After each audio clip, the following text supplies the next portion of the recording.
I'm senior neighborhood reporter Bobby Portavant. Texas's ag commissioner Sid Miller is part of a growing list of politicians and people within the ag community speaking out against President Donald Trump's plan to import more beef from Argentina in hopes of quickly lowering beef prices here in the United States. And some of the latest reports show that the average price for a pound of ground beef rose by 12% compared to June of last year to June of this year, bringing the price to $6.12, and that's over the summer during peak grilling season. Here in Texas, the ranch of beef producers certainly disagree with it. This is a rare occasion that I ever disagree with Donald Trump, but this is one. It's got to be ground up in the hamburger. So it could possibly see a reduction in price of hamburger meat, but it doesn't do anything for the premium muscle cuts like sirloin, steaks, ribeyes, things like that.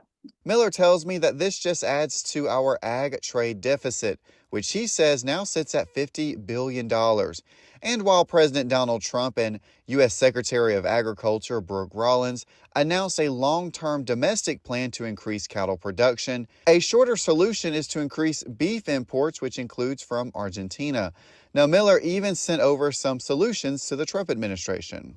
They took the recommendation to open up federal grazing lands. Miller says we get less than 2% of our beef from Argentina, even with the recently announced expansion. It's short term. Everybody's just about put it behind them now. The Texas Ag Commissioner says now what's important is growing our herds so Americans don't look elsewhere for protein sources. That people aren't shying away from buying beef. They're still buying beef. They really don't think it's all that too high, especially compared to a $7 cup of coffee.